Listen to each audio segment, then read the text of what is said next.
యాదాద్రి భువనగిరి జిల్లాలో స్థానిక సమస్యల పరిష్కారమే లక్ష్యంగా బీజేపీ చేపట్టిన పాదయాత్రకు ప్రజల నుంచి విశేష స్పందన లభించిందని టీబీజేపీ చీఫ్ రామచంద్రరావు అన్నారు.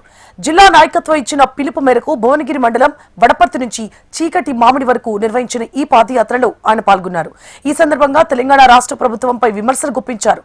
ప్రజా సమస్యల పరిష్కారానికి నిరంతరం పోరాటం చేస్తామంటున్న టీబీజేపీ చీఫ్ రామచంద్రరావుతో మా ప్రతినిధి Rama Reddy face to face.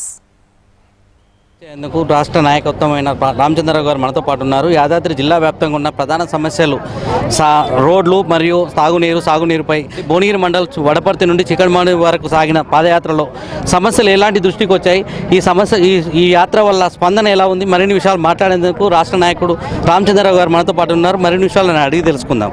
Sir నమస్కారం. సార్, మీరు స్థానికంగా ఉన్న సమస్యలపై మీ బీజేపీ పార్టీ ఆధ్వర్యంలో జిల్లా నాయకత్వం పాదయాత్ర నిర్వహించడం జరిగింది. ఈ యాత్రతో ప్రజల్లో ఎలాంటి స్పందన ఉంది, ప్రజలు ఏమేమి మీ దృష్టికి సమస్యలు తీసుకొచ్చారు, ఏమిటి? ప్రజలు పడుతున్నటువంటి కష్టాల విషయంలో వాళ్ళే మా దృష్టికి తీసుకొచ్చారు కాబట్టి దాన్ని దృష్టిలో పెట్టుకొని మా భువనగిరి జిల్లా అధ్యక్షులు అశోక్ గౌడ్ గారు, మరి స్థానిక నాయకులు వడపర్తి నుంచి చీకటిమామి దాకా ఈ యొక్క ఏదైతే రోడ్ ఉందో ఇది 12 కిలోమీటర్ల స్ట్రెచ్, 23 కోట్ల రూపాయలు ఆల్రెడీ ప్రభుత్వం మంజూరు చేసింది. ఇంకా దీని మీద ఎవరు కూడా కట్టట్లేదు. అనేక సంవత్సరాలు అయిపోయినాయి, ఇంతవరకు చాలా సంవత్సరాల నుంచి కూడా పెండింగ్ ఉంది. రోడ్లు గుత్కలతో అదేవిధంగా వాహనాలు నడవలేని పరిస్థితిలో ఉంటే ఇక్కడ యాక్సిడెంట్లు అయ్యి చాలామంది చనిపోతూ ఉన్నారు. ఈ మధ్య కాలంలో 4 చనిపోవడం కూడా జరిగింది. కాబట్టి స్థానిక ప్రజలందరూ కూడా మొత్తం అసలు ప్రభుత్వం దృష్టికి తీసుకురావడానికి ఈ కార్యక్రమాన్ని ఈరోజు బీజేపీ ద్వారా చేయడం జరిగింది.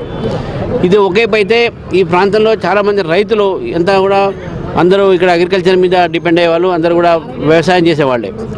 ఇక్కడ భువనగిరి దగ్గర ఉన్నటువంటి అది బస్వాపురం చెరువు అటు సైడు ఆ ప్రాంతానికి కొద్దిగా భువనగిరి ఇతర ప్రాంతంలో సాగునీరు కోసం అయితే ఇటు షామీర్పేట నుంచి ఆ చెరువుతో కూడా ఇక్కడ నీళ్ళు వదిలితే బాగుంటుందని చెప్పేసి కూడా రైతులు భావిస్తూ ఉన్నారు.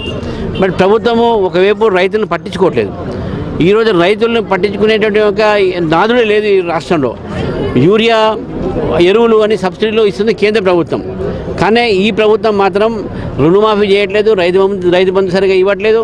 మేము మాత్రం 6,000 రూపాయలు ఏడాదికి ప్రధానమంత్రి కిసాన్ సమ్మాన్ యోజనలో ఈ జిల్లాలో 1,00,000 పైన మన రైతులకు ఇవ్వడం జరిగింది. కానీ ఈ ప్రభుత్వం ఎంతమందికి ఇచ్చారని చెప్పేసి కూడా మేము అడుగుతూ ఉన్నాం. అంతేకాకుండా ఇక్కడ ఉన్నటువంటి ప్రధానమైనటువంటి ఏదైతే ఎల్నినో ప్రభావంతో రైతులు ఏదో బాధపడుతున్నారో దానిపైన రాష్ట్ర ప్రభుత్వం ప్రత్యామ్నాయం కూడా ఆలోచించాలి.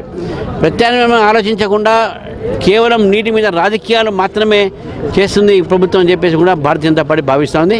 ఈరోజు ఈ యొక్క యాత్ర తీశారో దీనికి భువనగిరి జిల్లాలో ముఖ్యంగా చీకటిమామిడి మండలంలో చాలా పెద్ద ఎత్తున ప్రజల ఒక మద్దతు బీజేపీకి దొరికిందని చెప్పి నేను భావిస్తూ ఉన్నాను. భారతీయ జనతా పార్టీ ఆధ్వర్యంలోనే రేపు స్థానిక సమస్యల పోటీ ఎలాంటి యాక్షన్ ప్లాన్ ఉండబోతుంది? రేపు సాగునీరు కోసం కానీ తాగునీరు కోసం ఎల్నినో ప్రభావంతో చాలా తీవ్ర బాధలు జరుగుతున్నాయి. ప్రభుత్వం దీనిపై స్పందించకపోతే మీరు ఎలాంటి యాక్షన్ ప్లాన్ చేయబోతున్నారు? మేము ఆల్రెడీ ఎన్డీఎస్ఏ అధికారులతో జలశక్తి మంత్రులతో మాట్లాడుతూ ఉన్నాం. వారితో కూడా ఎట్లా ఏంది, ఏ పరిస్థితి ఉన్నది, మీరు ఏం రిపోర్ట్ ఇచ్చారు, మీరు ఏం సలహాలు ఇచ్చారు ప్రభుత్వానికి మాకు కూడా చెప్పండి, మీ ప్రభుత్వం మీద ఒత్తిడి తీసుకొస్తామని చెప్పడం జరిగింది.